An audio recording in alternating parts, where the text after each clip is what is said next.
Mon Seigneur et mon Dieu, je crois fermement que tu me vois, que tu m'entends, que tu es présente ici. Je t'adore de tout mon cœur. Je demande pardon pour mes fautes. Aide-moi à bien faire ce moment de prière. Ma mère, Marie, l'Immaculée Conception, Saint Joseph, le Père de Jésus, mon Père aussi, saints anges gardiens, intercédez pour moi. Le temps que nous célébrons, le temps de Noël, nous ramène, le voulions ou pas, à la crèche de Bethléem. Chez nous, sans doute avons-nous une de ces crèches, plus récente, plus vieille, artistique, enfantine, classique. Et le regard se promène continuellement entre Jésus, Marie et Joseph. Mon frère, ma soeur, si tu as la chance, si tu ne l'as pas fait encore, regarde de près le visage de Marie devant l'enfant à la crèche. Tu y trouveras la paix, le bonheur profond, une attitude de vénération, une attitude aussi de joie et de reconnaissance. Je lisais il n'y a pas si longtemps un commentaire de François, le pape François, en Azerbaïdjan en 2016. Et il disait ceci. Il citait Isaïe 66. Comme un enfant que sa mère console, ainsi je vous consolerai. Il continue. Comme une mère prend sur elle les fardeaux et les fatigues de ses enfants, ainsi Dieu aime se charger de nos péchés, de nos inquiétudes. Lui, il nous connaît, il nous aime infiniment, il est sensible à notre prière et sait essuyer nos larmes. Dieu nous regarde. En nous regardant chaque fois, il s'attendrit avec un amour viscéral parce que, au-delà du mal dont nous sommes capables, nous sommes toujours ses enfants. Voilà. C'est une belle considération. Ça date du 2 octobre 2016. J'aimerais que nous nous arrêtions ici un instant pour considérer ce visage de Marie, ce visage aussi de notre mère, parce qu'un jour, notre mère nous a regardés avec la même exaltation, la même joie lorsque nous sommes nés. Dans une naissance normale, il y a beaucoup de joie à la naissance de l'enfant. Ce regard a été posé sur nous dans toutes sortes de circonstances ensuite dans notre vie. Et ce regard de Marie, ce regard de notre mère, est peut-être un indicateur du regard de Dieu sur nous. Maintenant, je passe à l'Évangile. L'Évangile d'aujourd'hui, où nous nous trouvons avec Philippe et son ami Nathanaël. Jésus décida d'aller partir pour la Galilée. Il trouve Philippe et lui dit « Suis-moi ». Philippe était de Bethsaïde, le village d'André et de Pierre. Intéressant. Philippe, il va aussi amener André et Pierre. Et Philippe trouve Nathanaël et lui dit, apparemment il était de Cana de Galilée, mais il passait quelque temps là-bas, et il l'invite, après avoir été invité par Jésus lui-même, il invite son ami et dit, nous avons trouvé celui dont il est écrit dans la loi de Moïse et chez les prophètes, Jésus, fils de Joseph de Nazareth. Nathanaël, qui vient du village de Cana, qui est beaucoup plus développé que le village de Bethléem, regarde un peu en disant, mais qu'y a-t-il à Bethléem qui mérite le nom de Messie? Qu'est-ce qui peut sortir d'un village comme Nazareth? Il est sceptique. Philippe, au lieu de lui dire, écoute, j'ai rencontré le Messie, il lui dit, viens, tu verras. Alors, lorsque Jésus rencontre Nathanaël, qu'il le voit venir à lui, il déclare à son sujet, voici vraiment un Israélite qui n'a pas de ruse en lui. Oh, il le nomme par son nom. Il ne l'a jamais vu. Il le regarde et lui fait un compliment. Et ça, évidemment, ça surprend Nathanaël qui lui demande d'où me connais-tu? Je ne me rappelle pas t'avoir vu. Surtout si c'est un gars de Nazareth, je ne suis jamais allé là, ça ne vaut pas la peine. Et le Seigneur lui répond.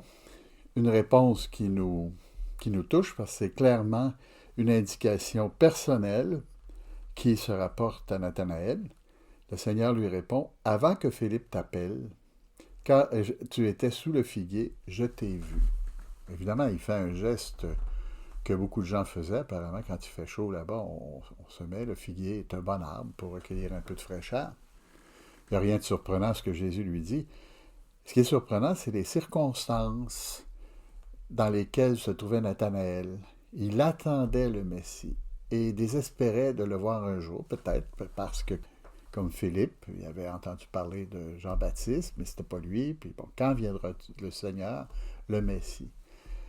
Et là, boum, peu importe quelles sont les cogitations, les pensées de Nathanaël, ce qui est certain, c'est que ce don de Dieu, parce que c'est son nom, hein, don de Dieu, comme le bateau qui a transporté Champlain à Québec, hein, don de Dieu.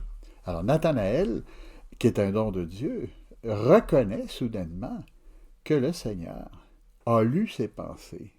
Au début, il était sceptique, il était un petit peu comme, hein, il se retenait.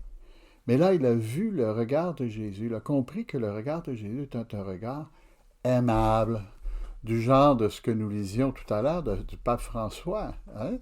Comme une mère, je vous consolerai. Jésus lui dit, tes pensées moroses, tes inquiétudes, je les connais et je sais qui tu es. Tu es un homme droit, un homme qui cherche le bien.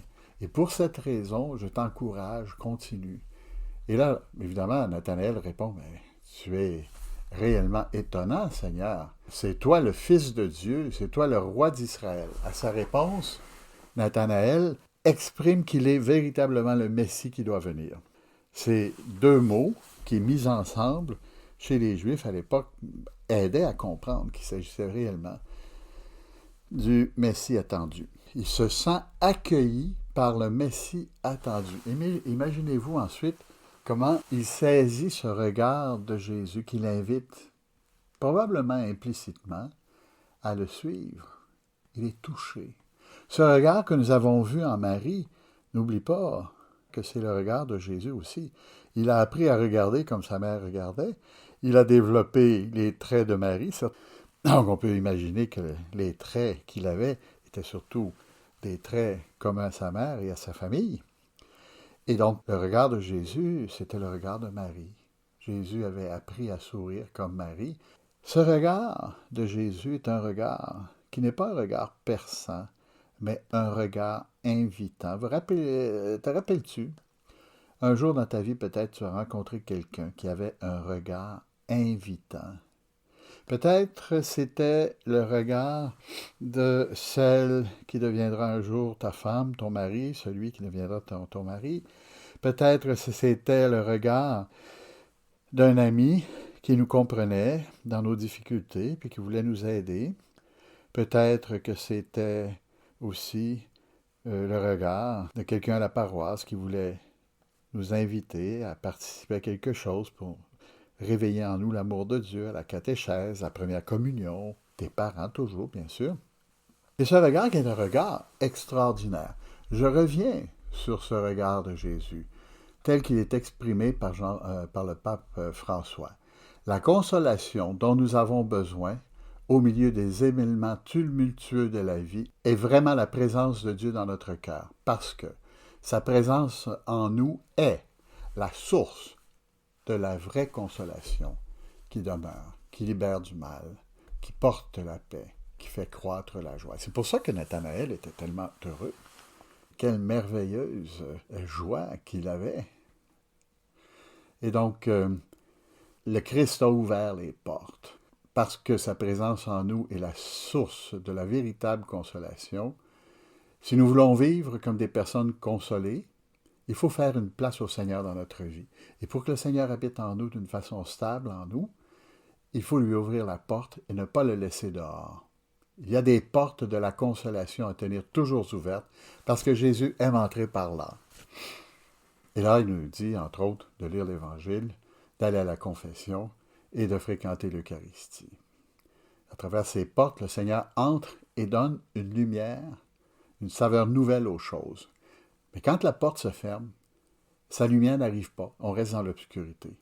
Alors, nous devenons pessimistes. Aux choses qui ne vont pas, nous nous renfermons dans la tristesse. Voilà une invitation extraordinaire pour nous parce que c'est exactement le chemin emprunté par Nathanaël, le chemin de la bonté de Dieu.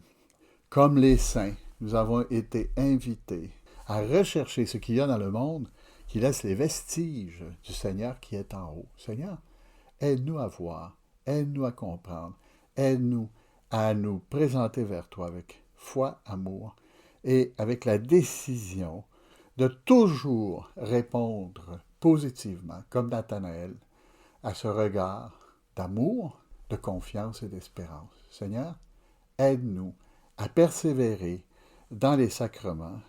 Marie, fais-moi comprendre l'amour de Dieu pour moi, pour que quand le Seigneur appelle, je dise oui. Au nom du Père et du Fils et du Saint-Esprit. Amen.